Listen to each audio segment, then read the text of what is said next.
My name is Eleanor Whitman, I'm 60 years old, and I will tell you something I have never shared with anyone. Not my children, not my friends, not even my husband. Life has a way of hiding truths, of burying secrets so deep that you think they will never surface. But some secrets, they have a way of finding you, no matter how hard you try to escape them. I spent decades pretending everything was fine, smiling through the pain, nodding through the betrayals, and hiding the tears that fell silently in the night. People think they know your story, your life, your struggles. But they don't. They never do. Tomorrow, my daughter will wake up thinking her life is ordinary, that her past is safe, and that the little beach house I once loved is just a memory. But what she doesn't know, my name is Eleanor Whitman, and I have spent 60 years carrying a life that looks perfect from the outside, but inside, it's a tangle of secrets, regrets, and quiet heartbreaks. I know what it's like to smile when you feel like screaming, to nod when your world is crumbling, and to hide tears behind a polite cough. I grew up in a small coastal town in Maine. My father, Richard, was a kind man but distant. He worked long hours in the shipyard, and my mother, Clara, was consumed with keeping up appearances. From a young age, I learned the delicate art of pretending. Pretending to be happy, pretending to be strong, pretending that the unspoken things didn't matter. But they did. They always did. When I met James, I thought I had found a safe harbor. He was charming, clever, and carried a confidence that made me feel like I finally belonged somewhere. We married young, had children, and bought that little beach house that would become so central to my life, a house full of laughter, sand-strewn floors, and memories I never thought I'd need to protect. But life, as it always does, had other plans. Behind the laughter, behind the sunsets over the water, there were secrets forming like cracks in the foundation. James wasn't the man I thought he was. And I, blinded by love and fear of change, ignored the warning signs. I told myself it was just a rough patch, just a phase, just life. Raising our children, Lily and Daniel, was both my joy and my cage. I gave them everything I had, sacrificing parts of myself I didn't even realize were gone. I learned to hide my disappointments in the folds of bedtime stories, to swallow my fears before breakfast, to be cheerful when they were at school and I was alone with the heavy silence of the house. There were nights when I would sit on the porch of that beach house, listening to the waves, feeling both the weight and the freedom of solitude. I would whisper to the wind, to the stars, to anyone who might listen, how did it come to this? How did a life I thought I controlled slip through my fingers? And the waves? They would answer, in their endless, unjudging rhythm. One summer, everything shifted. James began disappearing for days without explanation. There were whispers I caught, on the phone, in notes he left behind. Betrayal, lies, the kind that makes your stomach twist and your heart ache in ways you didn't know were possible. I wanted to confront him, but fear kept me silent. And in that silence, I learned the hardest lesson of all, that some truths are safer buried. I buried them, indeed. I buried my anger, my fear, my sorrow. I buried the doubts about myself, about my choices, about what kind of mother, wife, and woman I truly was. And as the years passed, the beach house became my sanctuary. It was my place to remember who I was before the betrayals, before the disappointments. It was a place where I could breathe without pretending, and yet, even in my sanctuary, the past has a way of creeping back. A single phone call, a letter, a knock on the door, and suddenly the memories you thought were locked away come rushing back like a tide you can't hold back. That is what happened last month. I received a letter, yellowed at the edges, from someone I had thought was long gone from my life. And in that letter, a truth I had spent decades hiding suddenly demanded to be confronted. I could not sleep for nights. My heart ached in ways that felt both familiar and brand new. I walked the halls of that little beach house, touching the walls, the furniture, the worn rugs that had felt my steps for decades. Every corner whispered memories of laughter and love, but also shadows of fear and betrayal. I realized then that the house, as much as I loved it, was holding more than memories. It was holding the weight of my silence. So I made a decision. A decision that would shake the very foundation of my family's life. I decided I had to sell the beach house. The next morning, I told my daughter, Lily, as casually as I could manage, "We're going tomorrow, Mom. I've sold your beach house." But that wasn't the full truth. The real truth. The part that would make her gasp, cry, maybe even hate me. I could not yet bring myself to speak aloud. Because what I was about to reveal would unravel everything we thought we knew about our lives, about our family, and about the choices we make when love and fear collide. As I packed the final boxes, I felt the old fear rising, the fear that telling the truth might destroy everything I had tried to protect. But I also felt something else, a strange, liberating weight lifting from my chest. Because sometimes the only way to live fully is to confront the shadows you've been avoiding for too long. I walked through the rooms one last time, tracing my fingers along the doorframes, remembering the laughter, the arguments, the whispered secrets shared late at night. I remembered James, and I remembered the promises he had made, the ones he kept, and the ones he broke. I remembered Lily and Daniel, and the look in their eyes when they first ran into the waves at the beach. And I remembered myself, the woman I was before life demanded that I hide pieces of her away. Tomorrow, everything changes. And the truth? The truth I've carried for 60 years. Will finally have its day in the light, but as I turned to close the door one last time, I saw something that made my blood run cold. Something I had thought was buried forever, standing in the shadows of the porch. And in that moment, I realized, the past doesn't just follow you. Sometimes, it waits. And sometimes, it waits to strike. Eleanor sees someone from her past standing on the porch, a presence she believed gone forever. The secret that has haunted her for decades is about to explode into her family's life. I froze for a moment, my hands trembling on the doorknob, staring at the figure in the shadows. My heart pounded like a drum in my chest, and for a fleeting second, I thought I was imagining it. But no.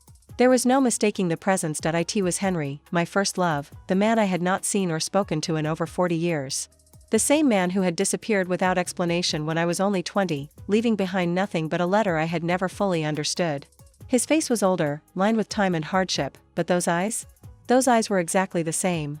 They were sharp, piercing, full of stories I didn't want to hear but knew I couldn't ignore. Eleanor, he said softly, his voice trembling slightly, though I could hear the weight behind every word. We need to talk. I swallowed hard, trying to find my voice. H. Henry? How? Why are you here? He stepped closer, and the scent of salt and sea air reminded me of the summers we had shared, the stolen afternoons on the beach, the promises whispered under the sun.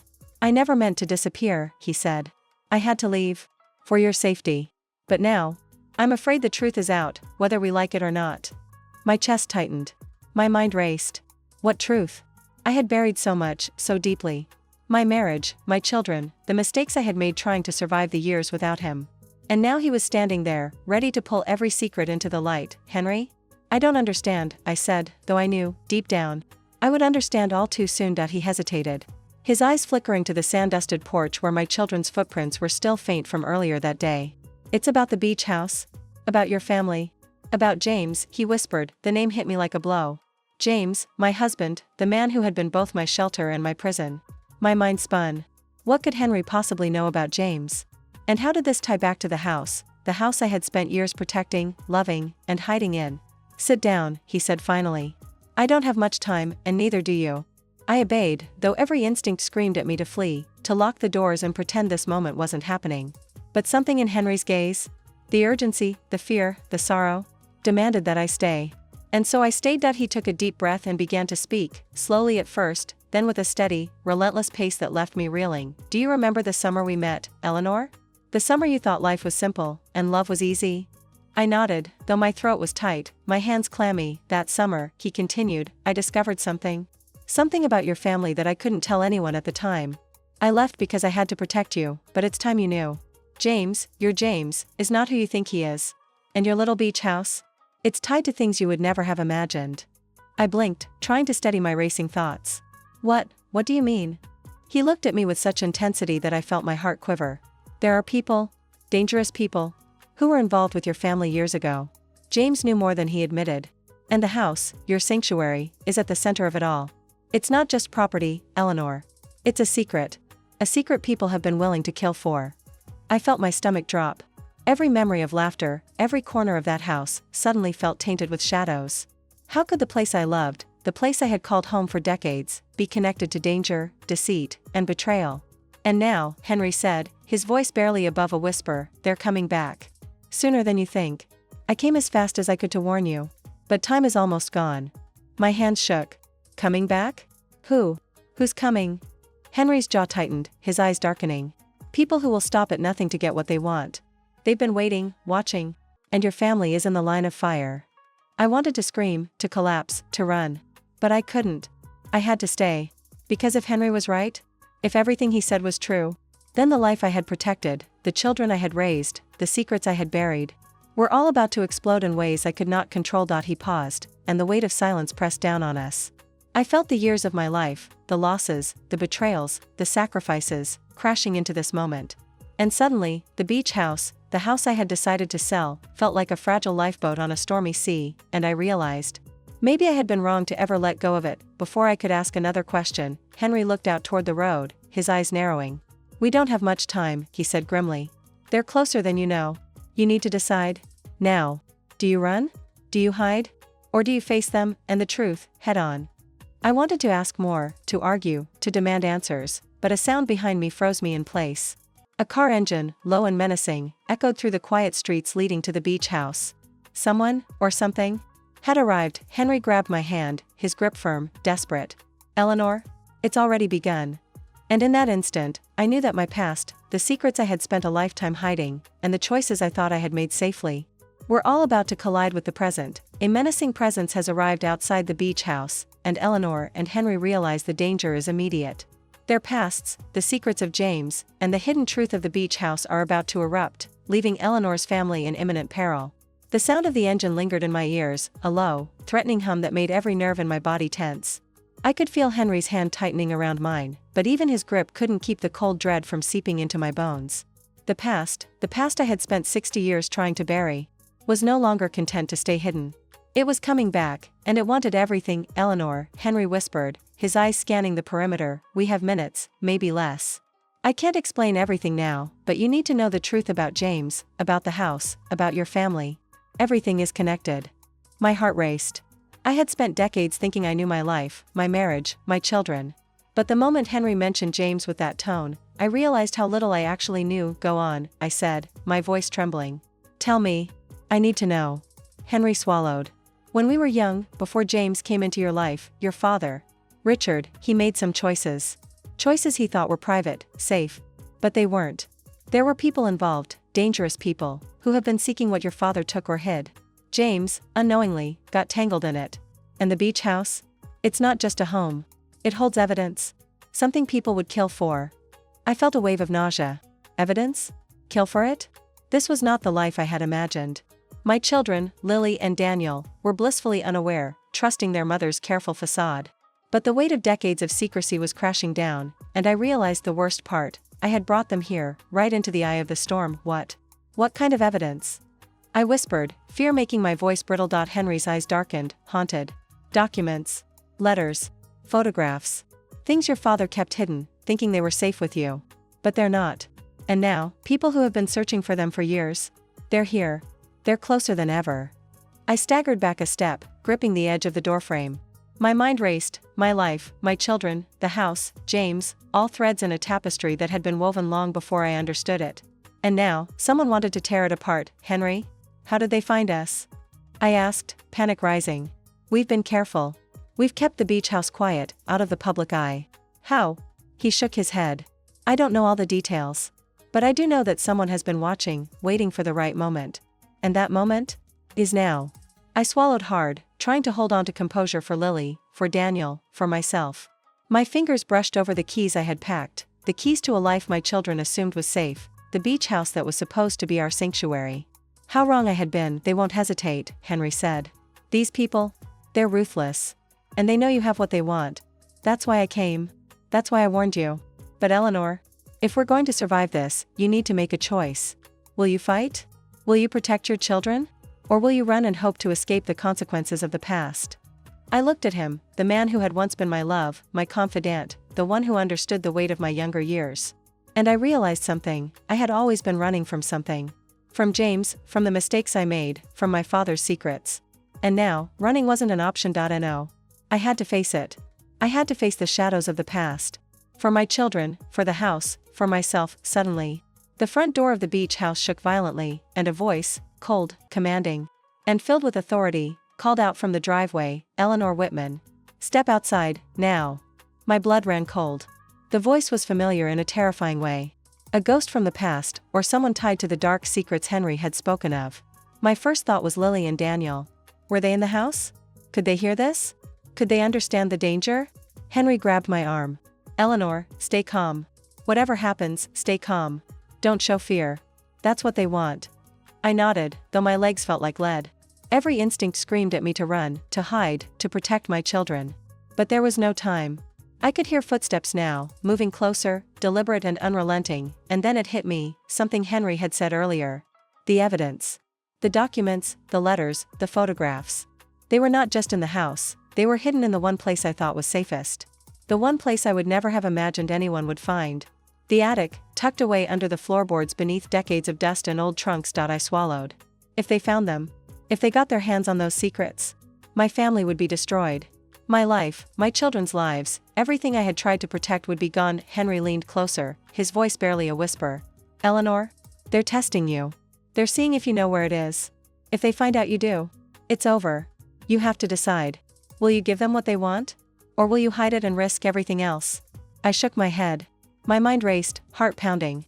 I had to be clever, cautious, quick. I had spent 60 years navigating secrets, and now those skills were my only weapon. But I also realized something terrifying: I couldn't do it alone. Not this time. And then the shadow moved in the doorway. A figure stepped out, tall, imposing, and masked in darkness. I could feel their eyes on me, piercing, calculating. The moment stretched, taut with fear and anticipation, and I realized. There was no turning back. This was it. The moment when the past collided with the present. When secrets, lies, and betrayals demanded to be faced. And the beach house, the sanctuary I had fought to preserve, was now the epicenter of a storm I could no longer control. A mysterious, menacing figure has emerged at the doorway of the beach house. Eleanor realizes her family is in immediate danger, and the hidden evidence in the attic may be the key to their survival, or their destruction. The shadow in the doorway did not move, but I could feel its presence like a storm pressing down on me. My hands were trembling, and my mind raced. Every instinct screamed at me to protect my children, to shield Lily and Daniel from whatever nightmare was unfolding. Henry grabbed my hand, his grip tight and urgent. Eleanor? Listen to me. You have to stay calm. They're testing you. Any wrong move? And they won't hesitate. I nodded, though the weight of the situation pressed down like 100 tons. My eyes darted toward the hallway, toward the rooms where my children were playing, completely unaware of the danger just steps away. Protecting them became my singular focus. The house, the secrets, the past, it all centered on keeping them safe. The figure finally stepped into the light. I could see him now, tall, imposing, and cold. His expression was hidden behind sunglasses. But there was no mistaking the authority in his movements. The calculated precision in the way he approached. Eleanor Whitman, he said. His voice smooth, but every word carried a warning. We've been looking for you a long time. The house, the documents, the secrets your family holds. It's all very valuable. And now, you will give it to us. I swallowed hard, trying to steady my racing thoughts. I don't know what you mean, I said, keeping my voice steady despite the panic clawing at my chest. Henry stepped slightly in front of me. Don't answer them, Eleanor. They're testing you, seeing if you know where the evidence is. The man's eyes flicked toward Henry, then back at me. He smiled, cold, calculating. We'll make this simple. You tell us where it is, and your family walks away unharmed. You don't. And well. His sentence trailed off, but the threat was clear. I realized then the full gravity of the situation. Every year I had spent protecting secrets, covering mistakes, burying evidence, it all led to this moment. And now, my family's lives depended on my next move. I had to think fast. The attic, where the documents and photographs were hidden. It was the only leverage I had. If they knew, if they found it, everything I had fought to protect would crumble. Henry leaned closer. Eleanor? I need you to stay strong. They don't know we know. They think you're alone in this. I nodded, swallowing the lump in my throat.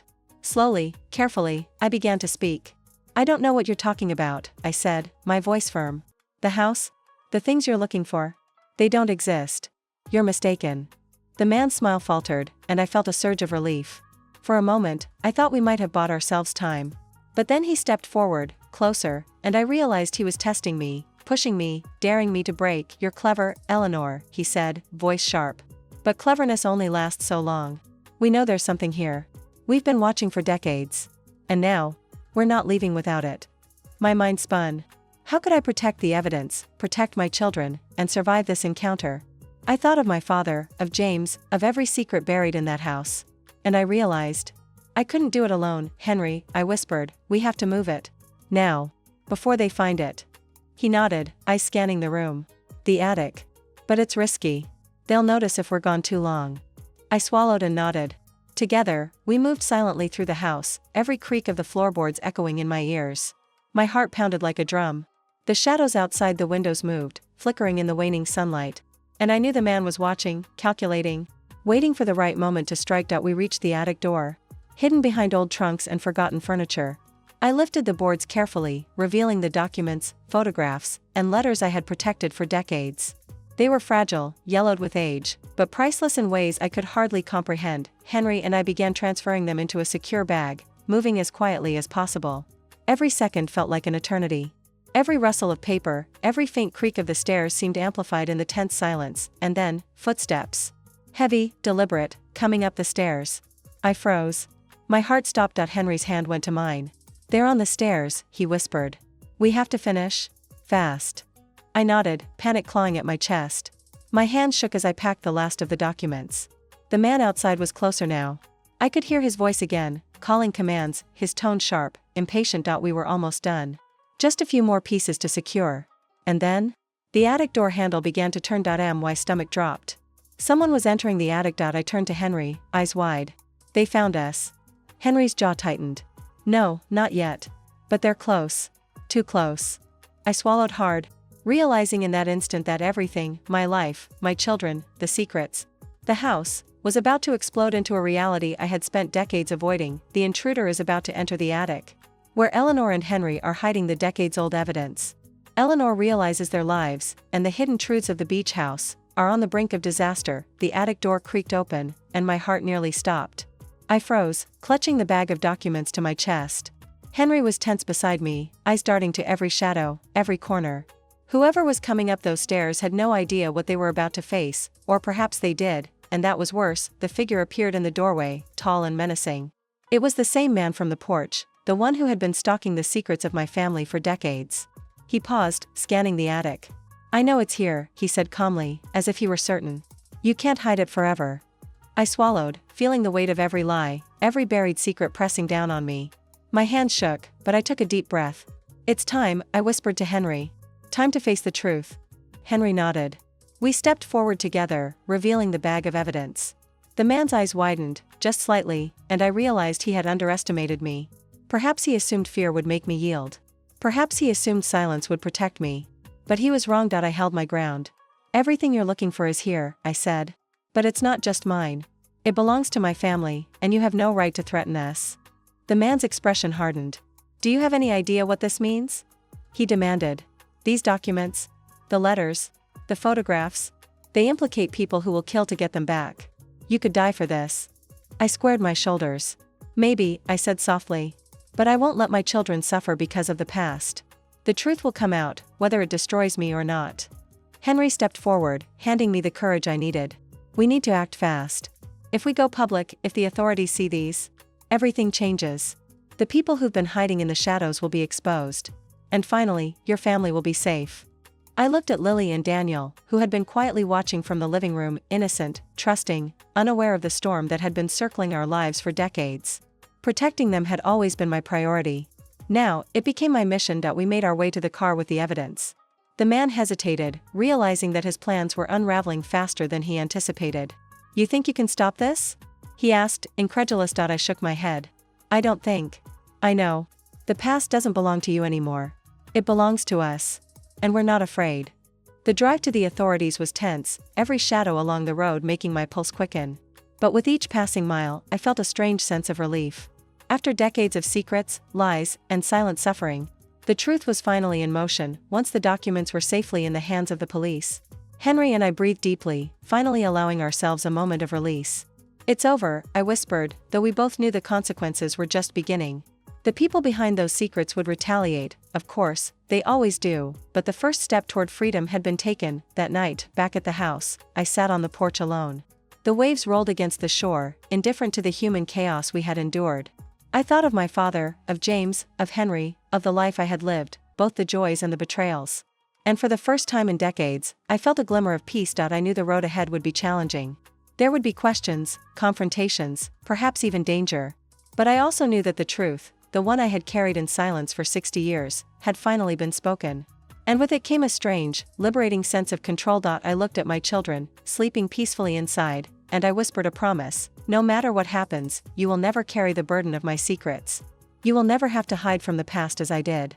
And in that moment, I understood something profound. The past may shape us, haunt us, and challenge us, but it does not define us.